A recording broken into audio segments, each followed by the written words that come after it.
पुरुषोत्तम मास माध्यम अध्याय 18। हरे कृष्णा, राधे राधे। पुरुषोत्तम मास के इस महीने को शंभ भगवान के शंभ भगवान विष्णु को माना जाता है, इसलिए इसे पुरुषोत्तम मास भी कहते हैं।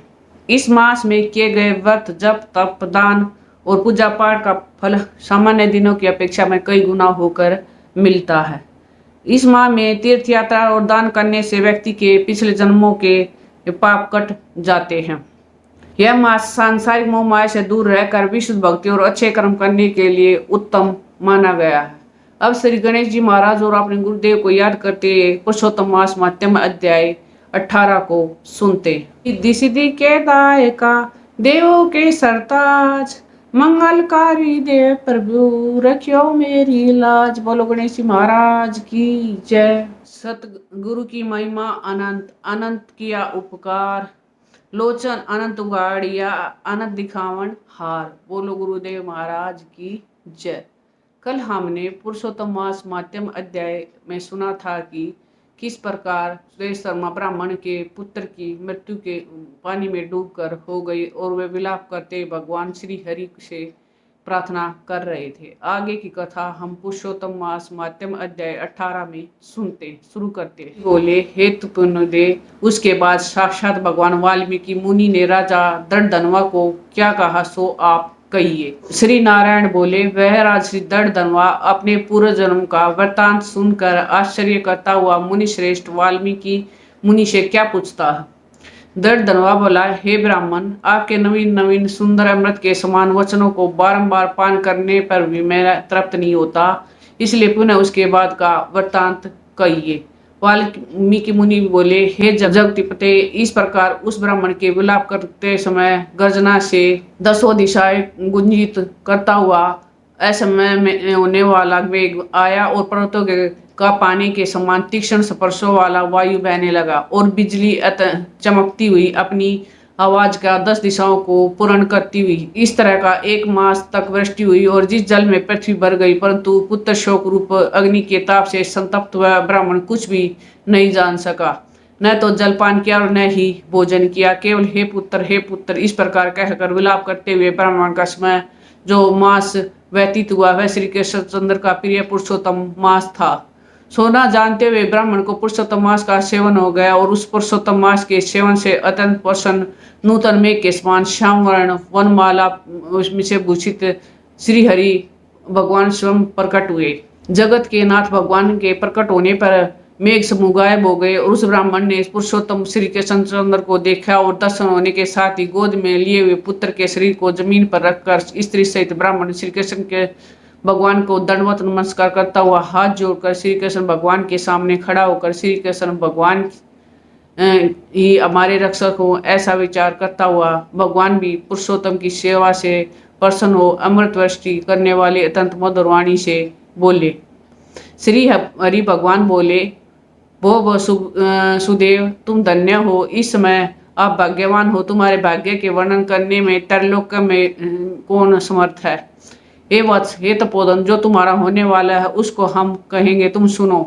हे ब्राह्मण, 12,000 वर्ष की आयु वाला पुत्र तुमको होगा, उसके बाद तुमको पुत्र से होने वाले सुख में संदेह नहीं है। हे द्विजतम, प्रसन्न मन में से मैंने यह पुत्र तुमको दिया है। हमारे प्रसाद से होने वाले पुत्र सुख को देखकर ही द्विजतम देवता, गंधर्व और मनुष्य लोग पुत्र सुख की इच्छा करने वाले होंगे। इस विषय में तुमसे प्राचीन इतिहास मैं कहूंगा। इस इतिहास से पहले मार्कंडेय मुनि ने राजा रघु से कहा था, प्रथम कोई श्रेष्ठ मन वाले धनु नामक मुनीश्वर लोगों को पुत्र रूप मानसिक चिंता से जले हुए देखकर दुखित हुए और अमर पुत्र की इच्छा करके दारुण तप करने लगे। 1000 वर्ष बीत जाने पर धनुर्मुनि से देवता लोग बोले, हे मुनीश्वर, तुम्हारे कठोर तप से हम प्रसन्न हैं, इसलिए अपने मन के अनुसार श्रेष्ठ वर मांगो। श्री नारायण बोले, देवताओं के अमृत तुल्य इस वचन को सुनकर उन तपोधन धनु नामक मुनि ने बुद्धिमान और अमर पुत्र को मांगा। उस ब्राह्मण से देवताओं ने कहा कि पृथ्वी में ऐसा पुत्र नहीं है। तब धनुर्मुनि ने देवताओं से कहा कि अच्छा, ऐसा पुत्र तो जिसकी आयु की मर्यादा बंधी हो। देवताओं ने कहा कि कैसी मर्यादा चाहिए, कहो। इस प्रकार उस मुनि ने कहा कि यह महान पर्वत जब तक रहे तब तक उसकी आयु होवे, ऐसा ही हो। इस प्रकार का कहकर इंद्र आदि देवता स्वर्ग को चले गए। धनुषर्मा ने थोड़े समय में वैसा ही पुत्र प्राप्त कर लिया। जब मुनि का पुत्र आकाश में चंद्र के समान बढ़ने लगा तो 16वें वर्ष के होने पर भी मुनीश्वर ने पुत्र से कहा, हे वत्स, ये मुनि लोग कभी भी अपमान करने योग्य नहीं है। इस तरह शिक्षा देने पर भी उस पुत्र ने मुनियों का अनादर किया। आयु की मर्यादा के बल से उन्मत्त उसने ब्राह्मणों का अपमान किया। किसी समय परम क्रोधी महर्षि नामक मुनि ने विधि से शुभ फल देने वाले शालग्राम शिला का पूजन किया। उसी समय उस बालक ने वहां जाकर शालग्राम शिला को जल्दी से लेकर अपनी चंचलता के कारण हंसता हुआ पूर्ण जल वाले कूप में छोड़ दिया।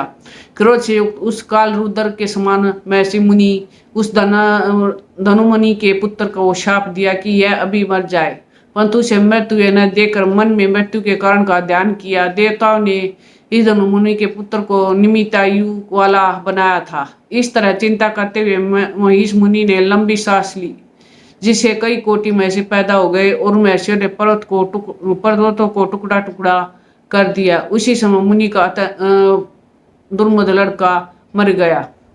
धनुमुनि ने अत्यंत दुख से बार बार विलाप किया। बाद उनने एक प्रकार विलाप कर पुत्र के शरीर को लेकर पुत्र के दुख से अत्यंत पीड़ित हो चिंता के अग्नि में प्रवेश किया। इस प्रकार हठ से पुत्र प्राप्त करने वाले कहीं भी सुख को नहीं पाते। हे तपोधन, गुरु जी ने ये जो पुत्र दिया था, इससे संसार में तुम प्रसन्न पुत्रवान हो गए। हे अनग, मैंने प्रसन्न होकर पुरुषोत्तम के माध्यम से इस पुत्र को चिर सताई किया है।